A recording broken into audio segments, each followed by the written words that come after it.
Right, but I mean, you've always been an unfair critic of any exhibit that features Rothkovic. Look how nicely it plays with the Giacometti and Agnes Martins. It's grounding. It anchors. And you know what? Sure, fine. You have a point. The music is maybe a touch past taste, but you know how it is with these gallery openings. The curators always want to get on the donors' good sides, and to do that they always have to pull something unique, zany. 15th century British court. I don't know. No, are you kidding me? I'd sooner die than be caught trying to slow dance here. I mean, come on. I'm pretentious, but I'm not an ass. It's already bad enough that I'm at one of these things with you guys.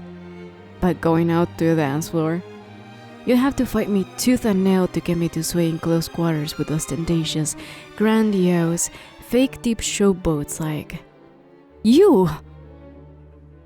I mean, how are you doing? I don't think we've met before. Look at you, just hovering at the periphery. Come, join us. We're always looking to liven up the conversation, aren't we, friends? To whom do we owe the pleasure?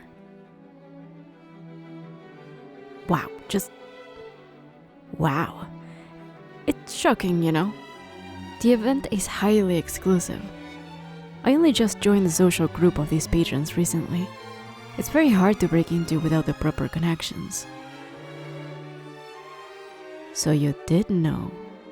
A friend, you say? However did you manage to get a copy of the invite list for this opening? Oh, why, doesn't that explain so much? Pardon me, Dr. Smith. It's very nice to meet you. I'm Lola Smith.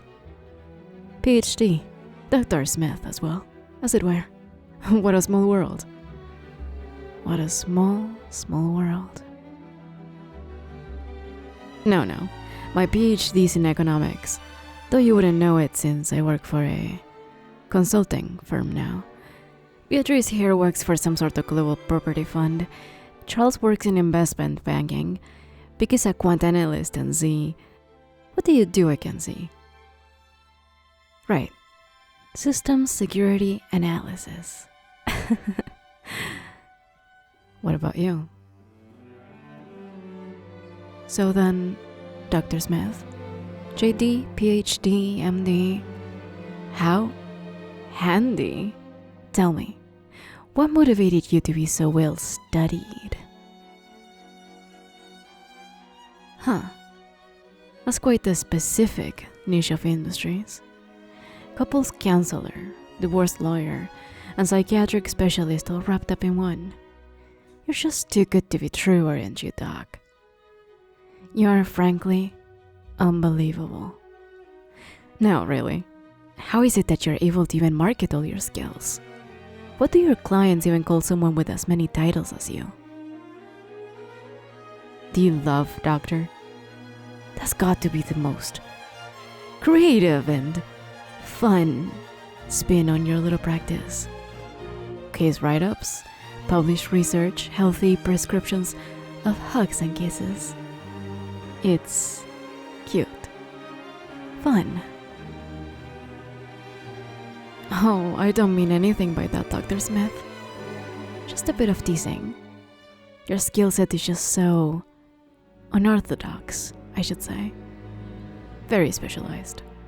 Most of us here arm ourselves with finance, real estate, commerce, or tech as the tools of our trade.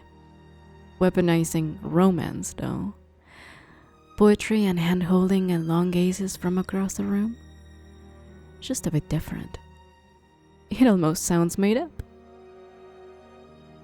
Yes, weaponizing romance. I say that's a pretty apt description for what you do. You've been the love doctor, I know. Well then, how would you describe it? Weaponizing attraction, huh? So then instead of lettuce, agape, pragma, when you talk about being the love doctor, you really mean what? Eros? Huh.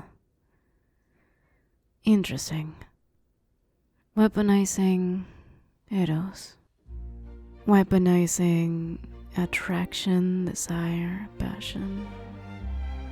That's interesting. I guess the question is, do you wield it well? I mean, that's the question on everyone's mind, isn't it? We're all just dying to see the love doctor in action. Maybe even pick your brain for a couple of tips. Isn't that right, Beatrice? Oh, Charles, you of all people can't laugh. When was the last time you had a date? No. You can give me a hard time for that now, Charles. I went on a date just last week. Yes, with the one I met online, and obviously, since I'm here, my organs have not been harvested like all you were joking about. That kind of stuff is so outrageous, you know. No one will try to kill me on my first date. Right, Doc? See, you were being ridiculous, all of you. I expect a cut of that betting pool you all had on me. Don't even pretend there wasn't one. Because, contrary to what you all were gambling on, the date was fine. Better than fine, actually. It was really, really interesting. Har. What? You too, Smith? We've barely even met. You hardly even know me, and you're already teasing. Really? You know enough? Well, you could always know me better. In the sense that we could all always know each other better. You know? As far as friendships go. Deepening into something more and all that. Deepening into more friendship, that is. Friendship. Nothing more. Well, something more in the sense that we might be closer, of course. In emotional connection. I don't want to be closer to you, obviously, but really, that's all you need to draw your conclusions about me. Sure then, let's do it. You can be the judge, Doctor, since you want to know so badly. I'll tell you all about my date, and you can give me a couple of psychological hacks as well as assess my performance. Oh, I'm certain I can keep up. I'm a great student when motivated. I mean, that's how I got my PhD, I know. So, we met at my favorite restaurant, Eden, and yeah, Z, what about it? I go there all the time for a reason. Plus, my date has a soft spot for city nightlife, open-air concepts, and dishes made with fresh ingredients. It happened to be the perfect place. That's right, Doc. I do pay attention. You never know what sort of information comes in handy for different situations. Anyway, we talk a bit, break down that initial first date awkwardness barrier, bond over a shared dread of work, and then there was a certain mood shift. Naturally, we ended up back at my place. To talk, guys. To talk. It was nice though. We found out we had a lot in common. A lot more in common than you might think. At the end of the day, I think a certain spark was acknowledged, even if things didn't go quite as planned. I could really use your help here, Smith. Order straight from the love doctor for lots of bed rest. Lots of bedtime. Little rest, of course. But overall, it went about as well as any date could.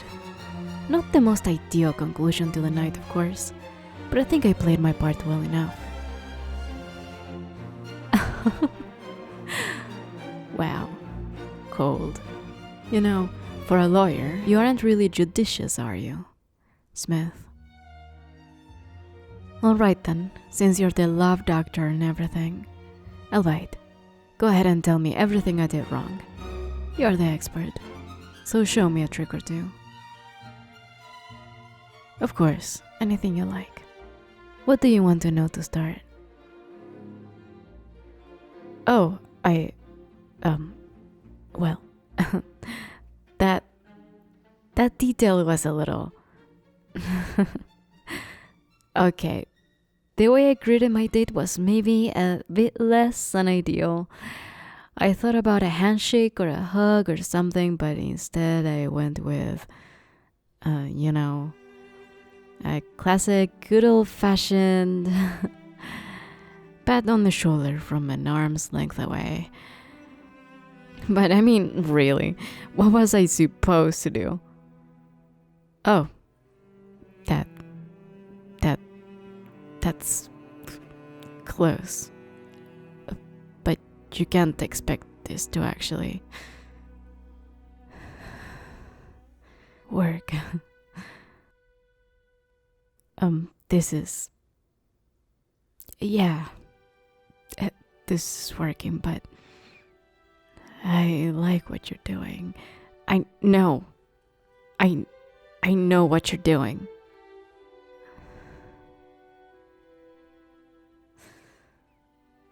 You're using selective proximity, closing the distance between us with purpose. In sharing space, you're breaking down interpersonal boundaries and increasing proximic intimacy, which naturally heightens attraction. You're also utilizing micro adjustments to create subtle attention bias, angling your body toward me, tilting your head closer, and you're also leaning heavily, unsustained, and rubbing eye contact, switching back and forth between my eyes and my mouth, and back to my eyes again, and something else I can't remember. Yes, right. Contact cues. Physical contact to bridge the remaining interpersonal distance. When you brushed your hand over my hair, it posed as a low threshold affiliative touch, but also acted as a destabilizer, triggering self-monitoring, hyper-awareness. Yes, I'd say I'm extremely hyper-aware right now. Did I got those right? Motivational interruption, frustration effect, necessary amplification by a withdrawal. That would require a calm exit at high intensity, so we're missing one final touch. Well, when I first greeted my date, kisses on the cheek were mentioned.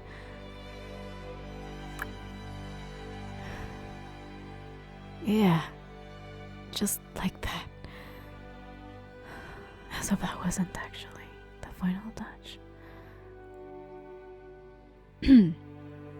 That was pretty good, doctor. Get a room, you two. Does anyone else want to step in to be an example? Guys? Vic? Z? Charles?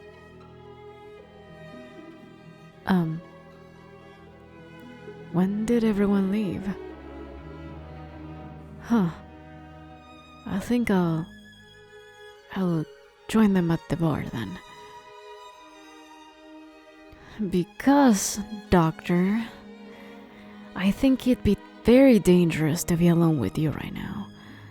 In more ways than one. We always have an audience, whether you know it or not. Always listening, watching. Not that that would stop me. Nothing. It's just sitting out here in the open. Too many eyes, too many ears. Alone with too much temptation. I don't know what I do. Better that we have company. I guess that could work. We would be in constant motion, moving around so much no one would be able to catch our full conversation. Fine, why not? Let's dance.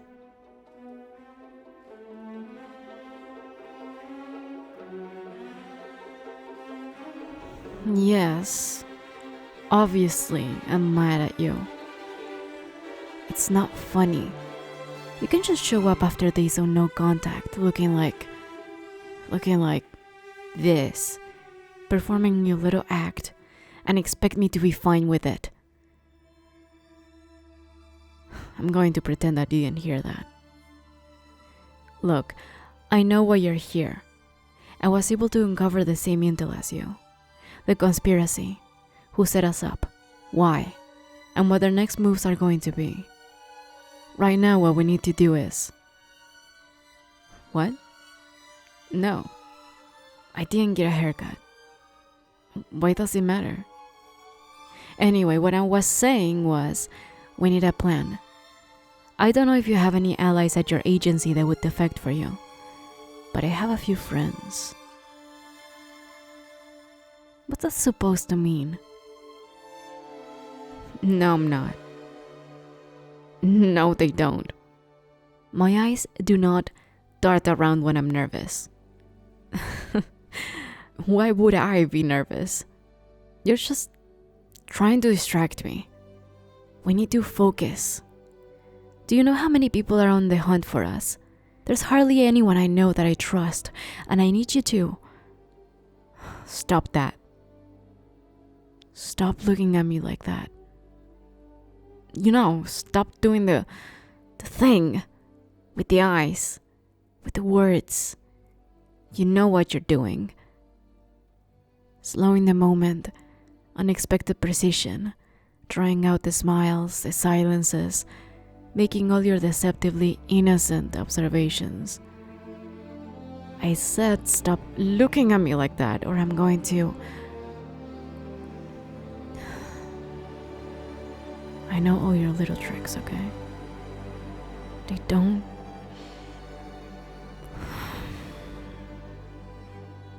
work on me.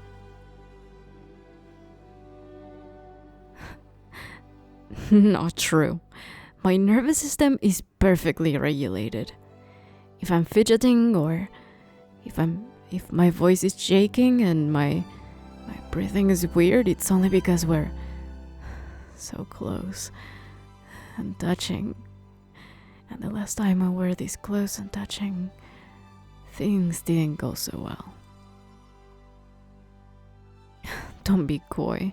Don't dance around the subject. You've been dangling it in front of me, teasing me with it this whole night. Well, not anymore. If you don't want to breach the topic, I will. I'm talking about the last time we were this close. When you straddled me with your right forearm pressed against my throat. What? Of course it was. It was your right forearm. No, it was definitely your right forearm. I would be the one to remember. No, I do not think about it. I don't think about it that often.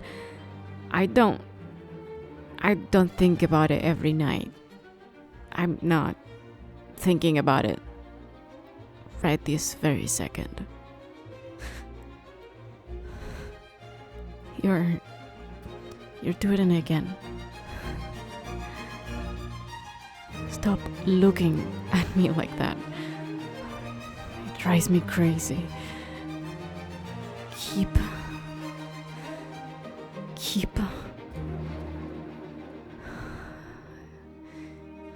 looking at me like that. Keep looking at me like that and you're asking for trouble. Keep looking at me like that and I'll do something about it. Who am I kidding? I can't do this anymore. Keeping this act up, pretending it's like I'm punishing myself. Why do it to myself when you can do it for me? It's just a job, Smith. I promise you can go right back to trying to kill me after. In fact, that's probably my best case scenario. I know you like to work as efficiently as possible. Cold, detached. But let's make this personal. Of course I did. What? You thought I wasn't going to look into you after our encounter? I'm very thorough. I'd look in all the right and wrong places when it comes to you, Smith. I know all about your methods, your habits. But tell me, what a gal gotta do to see just how brutal you can be? Oh, I'm not scared of what you do to me. If anything, I'm scared of how quickly I'd accept it. You say my name and suddenly I'm compliant in ways that should concern both of us. The script's flipped now, hasn't it? Say it. Say that again. Tell me to stop looking at you like this. I won't. But tell me anyway. Your voice does things to me that I can't say politely. You know, even if you told me to behave, I wouldn't. But only because I want to see what you'd do if I didn't. Oh, Smith. I don't want respect. I want you. I'll crawl for it if you want. I'm honestly hoping you do. Who cares? We're both dead anyways. Might as well go out with a bang. Put me where you want me. I'll stay until you remember I'm there. And if you hurt me a little in the process, I think I'd make a sound you'd want to hear again. You don't get it. Devastate me. I thank you for it. Feed me a scrap of attention and I'd lose my mind. You could ruin me and I'll hold still for it. I'd ask if you wanted a better angle. I'd make it so easy for you. I'd make it worth your while. What's wrong? I thought you liked the idea of me embarrassing myself on purpose. Sure, I can be quiet. Shut me up however you want. And if you told me to open my mouth, I wouldn't even ask why.